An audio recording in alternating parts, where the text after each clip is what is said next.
All right, hey everybody, we're back.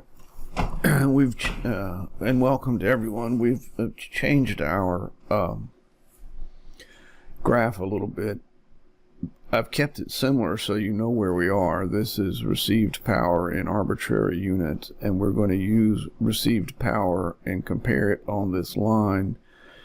to create an opinion about what is the extent to which the aperture is open. But down in here you can see that I've put time. And let's take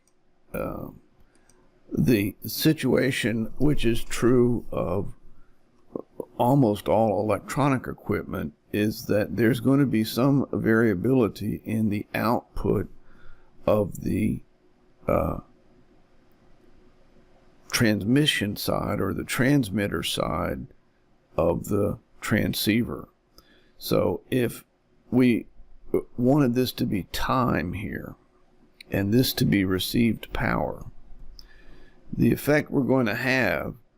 is over time the power is going to have some variability to it. It's not going to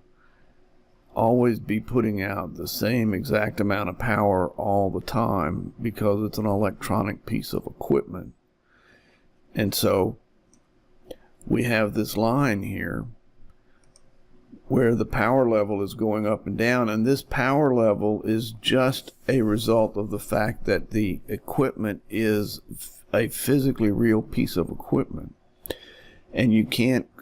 without unbelievable expense, you can't create equipment that is totally and absolutely stable. The problem with this variability of the power output of the transmission side of the transceiver is that the central processing unit side has no idea that the transceiver has an alteration of its power output, and so the central processing system is going to apply these power variations against this curve. And what the central processing system is going to think is not that the power output is randomly altering itself, but instead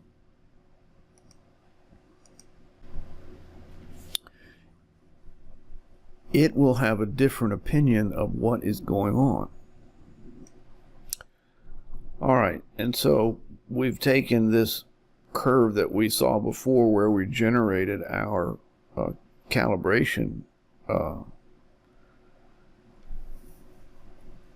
line and added to it this variability in the output of the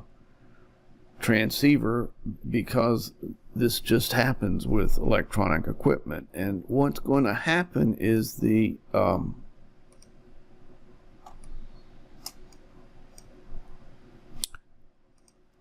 calculation system involved in the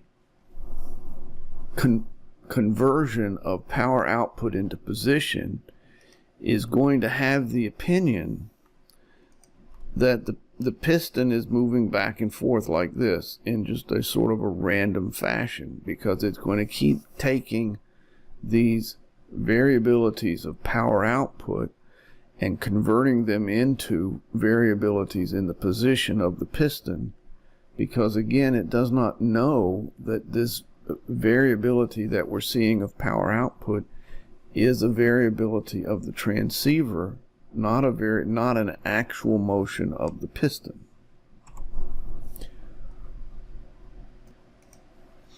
Okay, but there's something that we want to show you, which is that if you, for example, if we take the piston and we choose a movement for it where, say, 3/4 of the opening is present on the D side of the cylinder and 1/4 of the opening is present on the E side of the cylinder, then